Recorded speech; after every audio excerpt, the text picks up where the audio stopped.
Hello, you wonderful people, and welcome to another episode of Super-Fanta-Fi. This being a show where we talk about TV shows that are of the supernatural, fantasy, and/or science fictional genre. For today's episode, I'm gonna talk about the latest episode of Manifest. So, quite a few things to go down. Obviously, Sanvi is having a vision, and it's something I'll talk about that I feel like I didn't bring up in the previous episodes. It's interesting because only in the pilot episode did the calling manifest itself as their voices. Because pilots are kind of filmed way before other stuff, so they probably hadn't really decided how they wanted to manifest it like that. I guess it's just like it doesn't like the calling need to get a message to them.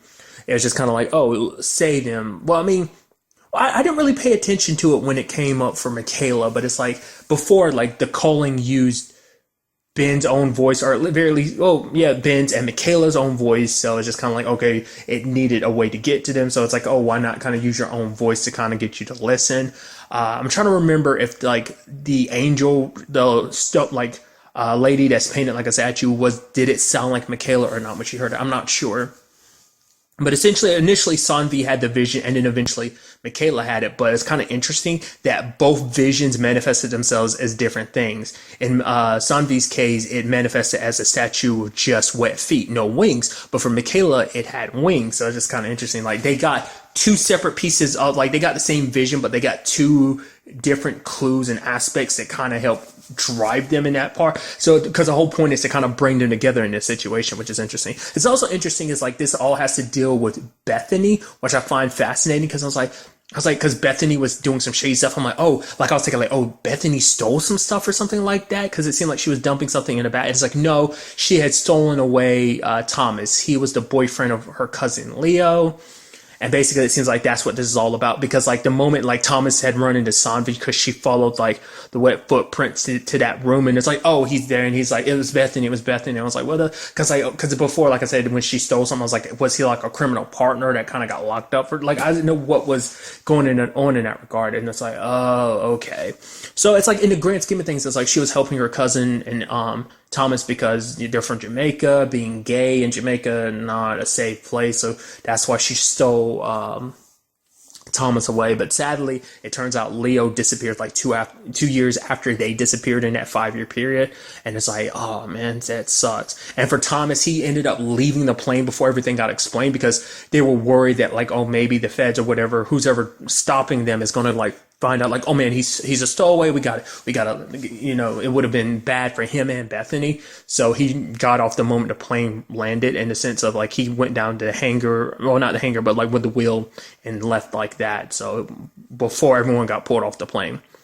So what's interesting too is that Sanvi ends up because it's interesting because initially it's kind of like, okay, so the parts of her brain that are active are the part of the brain that would show hallucinations, but obviously like it's more active in someone else than it would be others. And that's because they had Thomas on a whole bunch of drugs and stuff because they thought he was kind of like schizophrenic or whatever because the way he kind of like flipped out. But obviously that's because he didn't know what was going on. He's in a country he doesn't know, surrounded by people he doesn't know. And the fact is that he's also, like being told about the 5-year thing, and he's like, what? Like I said, no one knows about him being on the plane and everything. Like I said, and there's also an area he doesn't know, so there's that complicated thing. So it turns out that person's brain in particular isn't someone actually schizophrenic. So now it seems that everyone on that flight has a connected brain. Like what that marker she found last episode, it also seems like this is connected to it too. So there is this kind of like interesting science fictional angle to it. Like it is legitimately, it has something to do with their brains. Like whatever happened in them affected their brains. Like I said, like she said, like the marker inside of them is like almost like they had a stroke, like they died and kind of came back. So something happened to them in that 5-year period. We're still obviously unsure about, but I thought that was kind of interesting. Because it's interesting because Michaela ended up finding her way to Sanvi simply because it was kind of like, obviously I'll get to it soon enough, but the whole Jared situation, Jared was like, okay, talk to someone. Ben has suggested Sanvi, and she just happens to show up there just as Sanvi and Bethany are escaping. And they happen to just escape because Thomas had escaped, and they follow the wet footprints to chase after him just as Agent Vance shows up. And it's kind of interesting. It didn't even cross my mind to think about this, but they're going after Thomas because Thomas would be the perfect test subject for them because Thomas doesn't have any family. No one would miss him. No one would know that he's missing. So if they needed to experiment on, because Kelly's situation probably didn't give them the answers they needed, probably because she died. And when she died, like the activity in her brain wouldn't allow them to probably really tell anything. I mean, to be fair, they wouldn't know what to look for. Sanvi knows what to look for. They don't know what to look for. So they probably really wouldn't have known any irregularities, especially considering the fact that she's dead now. So that whole stroke thing, maybe it just wouldn't pop up. Once again, it's probably something you would have to actively go out of your way to look for. So I don't know, maybe it's something they'll stumble across later. It's actually kind of interesting when you think about it in a weird grand scheme of things, because Thomas has replaced Kelly on that board of the NSAs, because it's like, yeah, Kelly's dead, so they no longer have to be watching her or her business. So like in the grand scheme of things, like Thomas has now kind of replaced Kelly in that regard, you know, because it's like, it was just sad. It was circumstances that led to her dying, and it's like, oh, well, she can't play the role amongst those 20 like she's supposed to. So side note, like, was it only 20 people on that plane, or was it just, you know, because I could have sworn it was like way more than that, but I guess it is just those 20 people. I mean, they're the only ones that showed up at the plane when it exploded, but I'm feeling like, which I said that before, like in episode 2, I think, and I'm kind of sticking with it, even though we haven't gone back to it. You would think maybe someone amongst those 20, that was their mission. Maybe it was someone else's mission to secretly blow up the plane. Like they got the calling and everything. Because it's interesting, because Sanvi had talked about it before. Like, this is her first vision where it was kind of like something so real before. Whereas like the whole plane situation was just kind of like a flash. This is kind of something real that presented itself like it was real. So it was kind of an interesting aspect of like the visions are becoming more concrete. They're becoming more physical. The feeling of them being real and looking real and not just being like a flash in her mind is kind of an interesting aspect to it. But I guess whatever roles Kelly might have had to do for the calling later on, because I was wondering about that. It's just kind of interesting that in the grand scheme of things, like Kelly died, you would think the calling would have some. But I guess it's like this calling thing isn't fully omnipotent to the point it can stop every little thing. But maybe by letting that happen, because Thomas now has a place to stay, because when Kelly died, the NSA stopped looking over any properties she owned or her herself. So he has a place to be stashed out there. So it's kind of like there was a benefit to that. So that's kind of my thought process behind it. So maybe there is a meaning behind everything. Like everything in this situation happens for a reason. Maybe not. We'll kind of have to wait and see in that regard. But getting to the Michaela and Jared situation, we see them kind of bonding a little bit. They're kind of forced to work together in this ATF situation.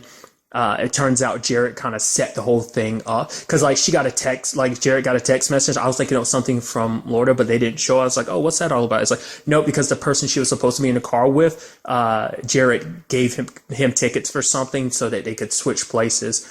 So that he would be in the car with Michaela, because he's worried about her, but Michaela won't tell him anything. She misinterprets the sign as the ATF agent being in trouble. And it's like, yeah, you got to realize at this point in time, because you've already did it. You did it with the girls and the dog, because you just, but to be fair, in the dog situation, the dogs were connected. Like that was all kind of connected to like, okay, setting those dogs free is connected to setting the girls free. But just because, okay, so you saw the calling, now it's kind of like, okay, so you assume it's related to that. So obviously, but now this kind of teaches everyone, don't take everything at face value, that there is more to it. These are very cryptic messages, you know, so. Because it turned out the clue behind all of this was that you actually needed all three of them together, because it turns out Bethany knew what the clue was, because it was connected to like An Angel in a Fountain, which is like An Angel in America, which is a play that Leo loved. And, you know, that's why it would be the place that Thomas would go to try and find Leo.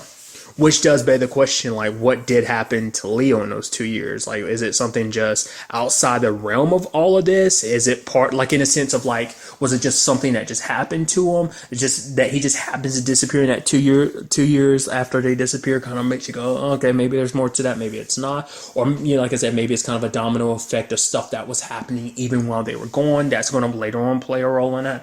We'll have to wait and see. So I'm very interested to see where that goes with all of that. Because you even have been kind of telling Michaela, like, don't follow this so blindly. The fact of the matter is, this whole thing kind of screwed over Jared, because they messed with the ATF operation. He took the fault for it. And Michaela wants to tell Jared, but Ben's like, no, because we've already lied to the NSA and we ask the other people we care about, we tell them the truth, they'd have to lie to the NSA too. And it's a whole thing. Like, it's a burden we have to bear. We can't make the people we love and care about carry it too. So, but at the very least, they have each other. So, especially Sanvi, because she's like one who kind of understands the human body and mind and stuff like that, so it's like, she's the one she's the scientist and everything. So she's got like what they need to, understand what's happening. She's closest thing to have the scientist / doctor to really kind of figure this whole situation out. So, but, Michaela is kind of like, yeah, but we don't have much choice. So you had it at the end, and I thought that was kind of interesting. Michaela going back to the statue and being like, what do you want? Like, what is this all for? Essentially kind of like asking this, very existential question, which is like not so existential in their case, but at the same time still being existential. It's a whole thing. So that is the big question. Also in this episode, we had the whole Ben situation, which, let me finish up what I was about to think about first. I was thinking about the whole Jared thing. I was halfway expecting him to try and find Agent Vance's number again, because he's starting to like pinpoint. It's like, okay, so here's this. And it's like, oh, like this is the area she had the whole thing about. Like, she said she heard a gunshot, but I didn't hear it. And he puts lies question mark. So I'm from this point on, he's going to start recording, like, anytime, like, some stuff with Michaela happens, like, when she kind of stares off, like, she sees something, but not really saying anything. And so the fact that he's kind of mapping it already makes me think when it's all said and done, there's going to be a pattern to the situation. Maybe there will be, maybe there won't. Obviously, he's trying to figure it out. So, but going to what I was about to say is the whole Ben situation. Obviously, things are a little weird with Olive. Also, there's the whole like, oh, we have to pay back the life insurance policy. I kind of think you really wouldn't have to, because it's like, well, like his circumstances are a little different. He's on the whole 828 flight. People are trying to figure that out. It's just kind of, you think the government will cut you a little slack in that regard, but I guess not. Because it's like, yeah, you owe like $500,000, which is that's pretty substantial. But it's just kind of interesting to me because, like I said, I thought you would kind of cut that a little, cut a little slack in that regard just because of his extenuating circumstances. But Ben, being kind of the smart math dude, I thought he was a psychologist or something like that. It's like, no, it seems like he's a math dude. It seems like that's why the whole thing is. Hence why he's the one that's kind of very logical about everything. Like, oh, there has to be some reasonable explanation for all this. So when it's all said and done, he basically planned out something to be like, okay, so we make these payments and installments, we do this and that, so we have the payments, we can make installments, but don't we need to pay it all in full? It's like, they want to make us think that, but in all honesty, like, 828 wasn't really in the insurance policy, so it's not like they can really hold that against us, so they kind of have to bend to our will, and it's just like, ooh, sexy math, and Ben's like, oh, that's probably never been, that phrase has never probably been uttered before, so. While at the same time, things are kind of a little awkward with Olive. She doesn't want Ben to kind of be there to teach her how to, drive, because she was practicing with her grandfather, but he's with Cal now. They went somewhere like fishing and stuff like that, and she's kind of avoiding him, and it's just this weird awkwardness and adjustment period. Then she steals something. She calls her mom, but Ben shows up, and who's there? Danny. Interestingly enough, I'm blanking on his last name, and I'm so sorry. I saw it, but like, it's something with an S. Is it like? I'm not going to say it because I'm going to end up butchering, but Daniel, which is interesting. His name's Daniel. His character's name's Danny. He's been in so many things. Like, I think he's in earlier SVU as like a Emmy kind of crime examiner, but he's also like one of the leads in Graceland, the TV show. And the most recent thing I saw him in was the short-lived ABC show Notorious. He was one of the leads in that too. So we finally meet Danny face to face, which I kind of figured. I was like, there's no way that storyline's not going to circle back in some shape or form, and it did. Interestingly enough, I get the feeling the fact is we actually get to see Danny makes me go, not only did he pop up in the story in this event, he's probably going to pop up later on. There's going to be some stuff that happens to Ben later on, like something related to all of this calling stuff that's going to circle back to Danny in some shape or form. I just get that feeling.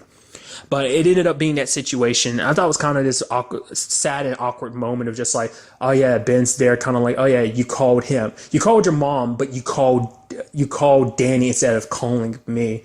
And, it hurts him a little bit. And literally the ride back, neither one said anything. I just guess it's just weird and awkward to say anything. And he's thinking back to like her feeling like, oh, he was the one that she could turn to, that he could fix anything. And it's like in this moment, she didn't turn to me because at the same, like, I'm still a stranger to her, because it's like, oh, like I'm back in her life and everything. And it's a lot to handle.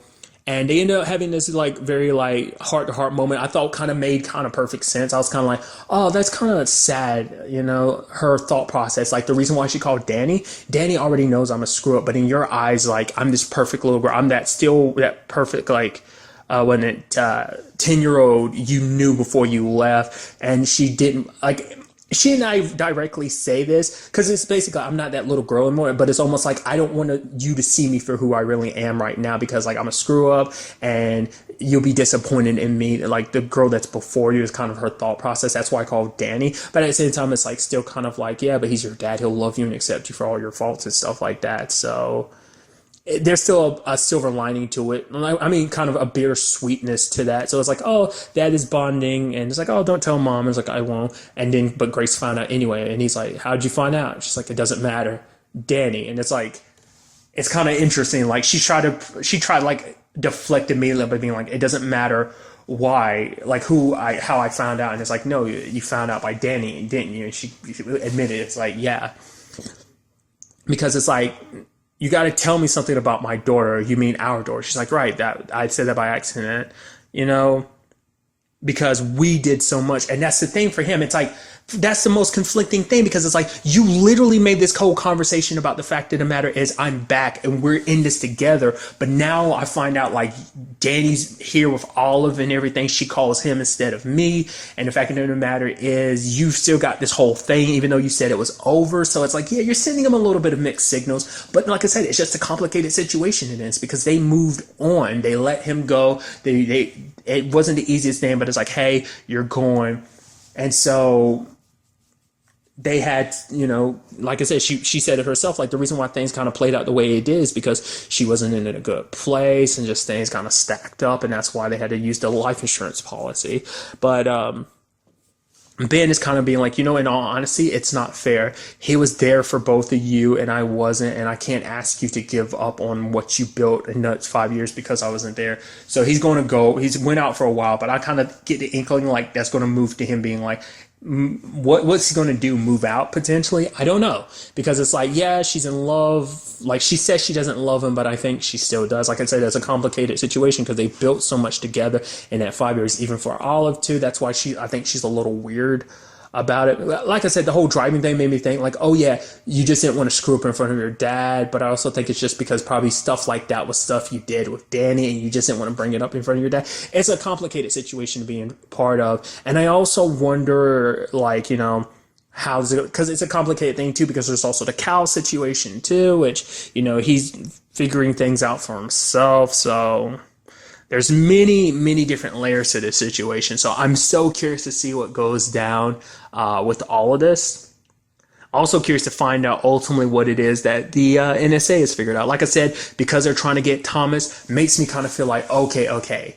Because they're going to be hunting Thomas down because he was a stowaway. So they're probably just going to use all that as an excuse to lock him up to the point where, like I said, they can do whatever they want to. But like I said earlier, the fact is they're trying to get Thomas makes me think they couldn't learn anything from Kelly's body. But nevertheless, I am interested to find out what else Sanvi ends up discovering about their whole situation, about, their brain makeup and the whole, like, how, like, the hallucination part of their brain activates and stuff like that. Also, so much more about this calling situation, what it could all mean going forward. I'm very interested to see what the next episode has in store for us.